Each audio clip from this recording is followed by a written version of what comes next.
orgullo de tener presente en el estudio a la persona que nos hizo posible darle ese sentido y arrancar con todas las ganas este programa. Nos compartió este propósito en una charla. Bienvenido, José, gracias por estar aquí compartiendo este tiempo con Habla Inge y con todos nuestros televidentes. Cuéntanos, ¿quién es José González? Yo soy de Arequipa, estudié en el Colegio La Salle. Estudié Ciencias de la Comunicación en la Universidad de Lima. Trabajé en Caretas durante los años de la insurgencia de Sendero Luminoso con Gustavo Arriti, con Enrique Sileri. Trabajé en apoyo con Felipe Ortiz de Ceballos durante el primer gobierno de García, durante la época de la hiperinflación en el Perú. Hice mis estudios de posgrado en Macalester College en Minnesota, hice un año de estudios americanos. Hice mis estudios de doctorado en Sociología en la Universidad de California en Berkeley y los de Economía en la Universidad de Columbia en New York. Y ahí hice un cambio de giro y me dediqué a la banca de inversión. Soy banquero de inversión en los Estados Unidos desde hace 27 años más o menos. Y mi primera especialización, o probablemente una de las más importantes en términos de actividad de banca de inversión, era petróleo y gas. Fuimos banqueros de petróleos de Venezuela, en Venezuela durante el segundo gobierno de Rafael Caldera en los 90s y durante el gobierno de Hugo Chávez Frías. Emitimos bonos para petróleos de Venezuela en el año 2007 por $7.500 millones. Y esa especialización en petróleo y gas nos llevó a extrapolarla para empezar a hacer transacciones, asesorías, estructuraciones, diseños de colocaciones en el sector de las industrias extractivas, particularmente en la minería en el Perú. Sabemos emitir bonos, sabemos emitir acciones, sabemos hacer financiamientos, refinanciamientos, reestructuraciones, pero nosotros tenemos un algo particular que es el que utilizamos en Venezuela, en una cosa que se llama la economía solidaria. Democratización del capital, inclusión financiera. Nosotros somos profundos creyentes de que para que un país se desarrolle tiene que utilizar sus propios recursos financieros y sus propios recursos productivos. Y el Perú ya tiene una base de solvencia doméstica que puede permitir el financiamiento de proyectos mineros con capitales peruanos, lo cual no solo provee el capital, sino los networks, las relaciones, incorpora a las comunidades y lo que está más allá de las comunidades a los proyectos, asocia a los stakeholders, se dice en inglés, los involucrados. El sector financiero no tiende a verse, pero es parte importante en todo proyecto de desarrollo. El crecimiento es económico, el progreso es financiero, el desarrollo es humano. ¿Sí? Y las finanzas son fundamentales porque el ahorro y la inversión permiten que un país progrese y se desarrolle. Y la plataforma nuestra es dialogar con las compañías mineras y decirles, aquí se pueden colocar instrumentos financieros entre las comunidades. Hay muchas preguntas de cómo se hace eso. En las cajas municipales, por ejemplo. Las cajas municipales en el Perú son una fuente importante de financiamiento y de relaciones regionales. La Caja Municipal de Arequipa maneja $1.500 millones. Es la caja municipal más grande del país. Están las cooperativas de ahorro y préstamo, están los fondos de pensiones, que juntos, si juntamos todas las instituciones no bancarias, manejan $77.000 millones. Y nadie ha apelado a esos fondos de inversión para proyectos mineros que tienen un gran valor agregado, que no solo el dinero, sino el acercamiento que generan entre las distintas partes que se articulan alrededor de la minería. Correcto. Mira, si nosotros que veníamos conversando de esto antes de iniciar la entrevista oficialmente frente a las cámaras, haces que me sienta abrumado con toda esa información, no quiero pensar cuál es el efecto de todo lo que nos estás contando con nuestros amigos ingenieros, que son empresarios que apuestan por ser proveedores mineros, porque existe un poco de desconocimiento acerca de este esfuerzo y de esta articulación. Lo que he encontrado, y que es un tema que quería comentar contigo y discutirlo, es no solamente desconocimiento, sino que como cola del desconocimiento, temor, ¿no? Por el mercado minero, cuál es su estado, el crecimiento, si hay o no hay, nos estancamos, estamos decreciendo, el país está mal. He visto que incluso ya varios empresarios están queriendo cambiar de rubro, irse del país. ¿Qué le podrías decir a todos los ingenieros que ahora nos están viendo, que tienen ese temor? Este es un año singular. El primer trimestre del año hemos tenido crecimiento negativo en el Perú, y el segundo trimestre se anuncia con un crecimiento cero.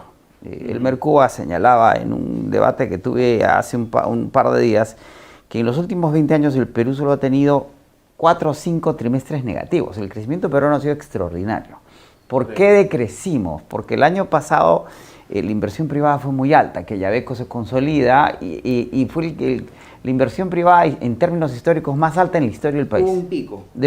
Por lo tanto, es muy difícil que este año sea mejor que el anterior. El pico. Exactamente. Y porque la salida de la presidencia de Castillo, las desconfianzas que se generaron que el primer trimestre hacía malo, pero el segundo semestre va a ser de recuperación. Ahora, es un año en el que vamos a crecer, según con quien hable, entre el 2 y el 3% nomás, pero seguimos siendo las estrellas en América Latina, porque crecemos más que el promedio, tenemos una inflación muy baja, nuestras cuentas monetarias y externas son muy buenas, ergo, si bien es un año lento, no es el peor, ¿sí? Ahora bien, en términos mineros, tenemos que pensar en el mediano y el largo plazo. Ha sido un año muy volátil para las cotizaciones de los metales y los minerales. Por un lado, por la continuidad de la invasión rusa en Ucrania y la guerra, y la desaceleración de la economía china. La economía china, que creció 9% al año por 50 años, hoy día no puede crecer más del 5%. Y hay analistas que dicen que va a crecer por debajo del 3%. Claro. Pero eso no niega lo que va a ser el gran motor de la minería en los próximos 40 años, que es la transición energética. Hoy día queda claro que podemos medir las emisiones de carbono y el calentamiento global, y hay una necesidad imperiosa, y hay un acuerdo global de reducir las emisiones y cambiar la matriz energética de una matriz que depende de combustibles a una matriz que va a depender de minerales críticos. S&P y Wood Mackenzie, los analistas más importantes en términos de energía y minerales, señalan ambos que la demanda del cobre se va a duplicar en los próximos 30 años. No hay suficiente cobre en el mundo, va a haber una deficiencia de cobre del 8%. Ahora estamos peleando el segundo lugar. Estructural. Ahora, ¿qué sucede? En el Perú tenemos las segundas reservas de cobre más importantes del mundo y las con mayor potencia minable.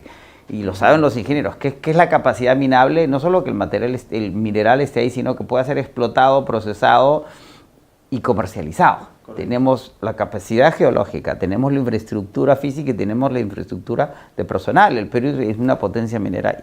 Y nosotros podemos duplicar nuestra producción de cobre en menos de 10 años, porque los proyectos están ahí, las reservas están comprobadas, lo que ha habido son problemas de licencia social que han impedido que ese cobre se produzca.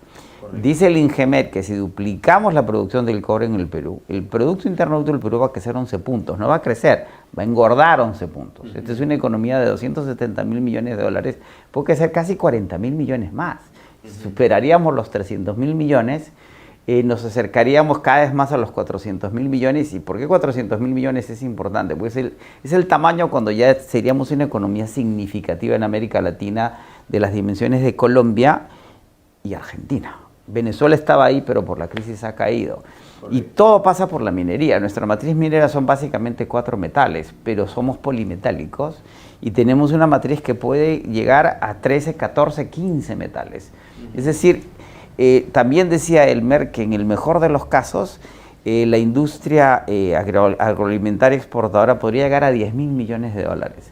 La gastronomía es un nicho valioso, importante, querido, pero es un nicho. Ya están acotados, digamos. La minería hoy genera 40.000 millones de dólares al año, todos los años, y puede generar mucho más en la medida que nos desarrollemos. Entonces, si bien la circunstancia es más o menos negativa, y tampoco es tan negativa, somos de los mejores países en América Latina, la transición energética y los minerales críticos garantizan que el Perú es una meca minera. Estuve en Arequipa en noviembre y les decía a los estudiantes de la Universidad La Salle y la Universidad de Sao Paulo, el próximo salto evolutivo en la humanidad pasa por el sur del Perú.